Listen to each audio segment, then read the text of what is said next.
Here at the QCA, we're really proud of the work we do, the policy engagement we have, the events we put on, and the support we get from our members. Here are some of our highlights from 2024. We're very grateful for the QCA for getting involved and for helping focus our attention on the unique challenges facing this important sector of UK capital markets.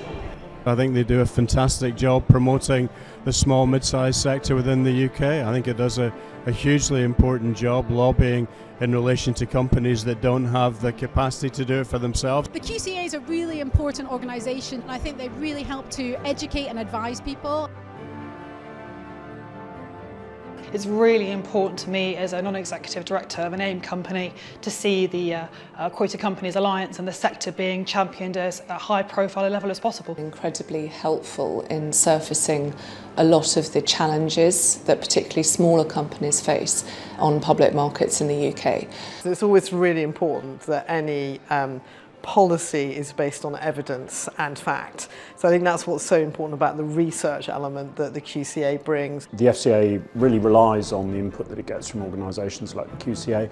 I did talk about the AIM being the crown jewel in the UK, but actually the strength of our codes and the strength of the work that the QCA does, I think, came out in the panel discussion as well. I think the QCA is clearly incredibly committed to really supporting, but also to functioning truly as the glue that holds all of these small and mid-cap businesses together.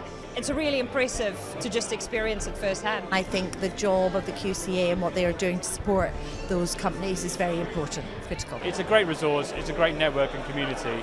Being part of that voice in the market, in industry, to the government, is a great thing to be a part of.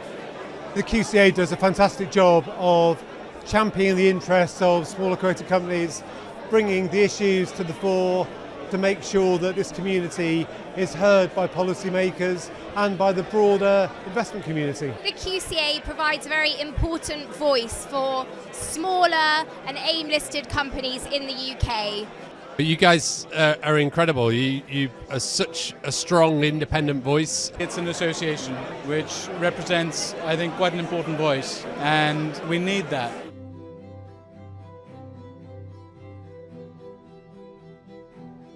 It's very important that we, as a community of smaller companies, work together to lobby government, and the best organisation to do that is the QCA. I think it's really important to promote the QCA. It's enabled us to do a lot as an AIM-listed company, so I think it's really important that we support bodies like the QCA because they really stand for what's important for us as an AIM-listed company.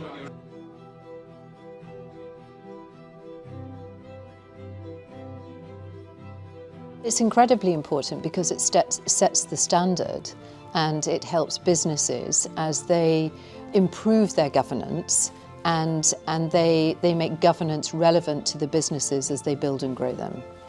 So for me on a personal level, the QCA has been really very helpful indeed. And not least, it's also nice to know that you've got somebody who's very much on your side. The QCA are an organisation that punches above its weight, I think, in terms of its connections and its ability to influence. We're not necessarily of the scale where you can have depth in resource, so it's a way of making sure that the way that we address governance and commercial challenges is effective and appropriate for an organisation of our size. It's really important for me to have sort of the cutting edge leading knowledge that I can then pass on to my company so that we make sure that we are compliant, not just in the letter but in the spirit of what's intended as well. Those are some of our favourite moments from the past year, and I'm grateful for all of those incredible testimonials from members and people that we've engaged with and worked with through the 12 months.